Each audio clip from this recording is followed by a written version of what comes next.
What's up, everybody? Last trading day of the year. Yes, very quiet, obviously. Although last night we had a little spiky dollar sell off. You saw it in euro dollar, you saw it in dollar yen, although some of that has been recovered. Am I going to make any predictions for 2017? Well, all right. Let's try this.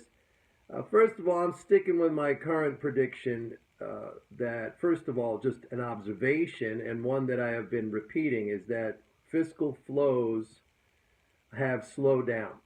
And you know that. I've been telling you that. And that has been pretty obvious since the beginning of this fiscal year, which started on October 1st. It really started to show up, I guess, in November. And it's clear now. So we are flat. There is no growth basically over last year in terms of federal government spending. And that, to me, that's a bad thing because that's my core thing that I look at because government spending, that creates the net income and the net savings in dollars of the non-government, not just here in the United States, but throughout the whole entire world. So it's not growing. Okay. The other thing is that also I've been telling you that bank credit growth looks like it's fell off a cliff basically, and that really started at the end of September. If you go back and you look at the charts that I post in MMT Trader every week, and I see there's been no turnaround in that whatsoever.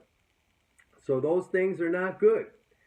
And then on top of that, you have exports slowing down. So we saw October was weak. We saw November. So the first 2 months of this quarter, looking like the trade deficit is widening out, and that is a net subtraction from GDP, a larger net subtraction from GDP. So we go into 2017 with, let's say, the money condition, the monetary conditions, the demand conditions, weaker. And yet we have all this enthusiasm and all these people, putting their money on the confidence ferry. The confidence ferry. The confidence ferry is going to show up and going to push everything into, this big boom.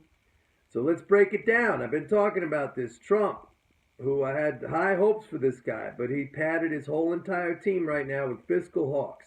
This guy, Mike Mulvaney, who's the budget director. This guy is a whacked out gold standard believer, super Austrian economic, basically a paradigm which we are not in right now. Okay, my Mickey Mulvaney. Newsflash: we went off the gold standard in 1971. Okay, this guy is living in that era, so that's bad. You got guys like Ryan. You got guys like Price over at HHS, who wants to cut Medicare, privatize it. This guy Mulvaney, who I just mentioned, wants to slash Social Security, wants to slash Medicare. So the list goes on and on and on. You got this nut job Larry Kudlow. Free market capitalism is the path to prosperity. Meanwhile, it's like corporate tax cut. That's it, right? And spending cuts. Let me just tell you that a tax cut and a spending cut, that equals nothing.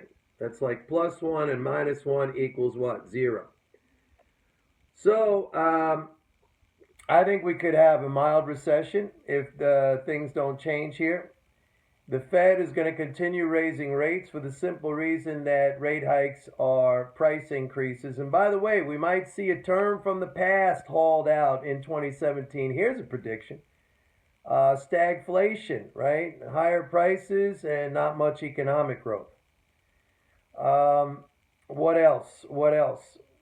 So, looking at the market, I think by somewhere near the end of the first quarter, maybe, into the beginning of the second half, you get a buying opportunity on a big dip. I also think that, if we go into recession, there is no doubt in my mind that, remember that low we saw at the night of the election when the S&P Dow futures collapsed 800 points. The S&P was down 100 points. We hit 2023 on the S&P futures. You will see that again, all right, if we go into recession. Now, all this stuff that I'm saying might not end up to be.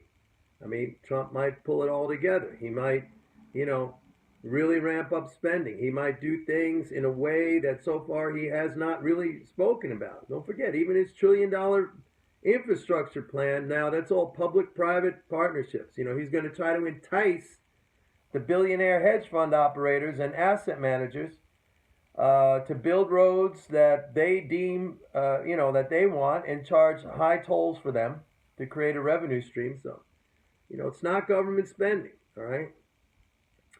You got to put money in people's pockets for them to go out and spend. And, the way he's doing it right here, I just don't. You might see tariffs on China. I know he's got a feeling he wants to do that, which I think initially would hurt the dollar more than it'll hurt the Chinese currency.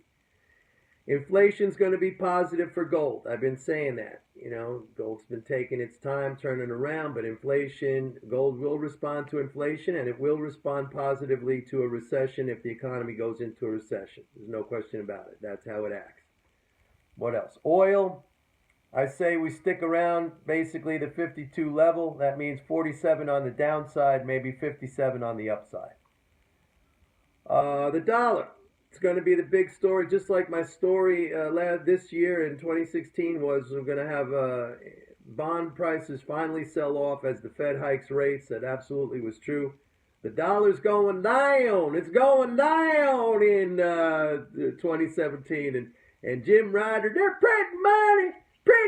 And Schiff and all these others, they can get back on their horses and scream about how the dollar's going to collapse, because this time they're going to be on the right side of the trend. The dollar is going down for reasons I have explained to you in the past. That'll be my big call for 2017. Dollar's going down. Dollar's going down, everybody. Dollar. And there is no confidence fairy, folks. All right? That consumer confidence thing from the conference board hit almost 145 in 2000. That was the top of the market. All right? It hit 114 in August of 2011. The next month, we got hit with the September 11 terror attacks. We went into a recession. Here's an even better one. In 2009, when the Dow plunged to 6,500, that thing was 25. It went to 25. Did you sell because it was 25? That was the time to buy. You see what I'm saying? That thing is a contrarian indicator. I sell confidence. I buy fear and pessimism. You got that? I sell confidence. All you out there, confidence, man. I'm selling. I buy fear. I love fear. I love panic. That's how you make the money, folks. Anyway, if I don't see you, have a happy and very nice New Year's. And I'll see you in the new year. But I'll probably be back here later doing something. You never know. You never know. I might not. See you. Bye, everybody.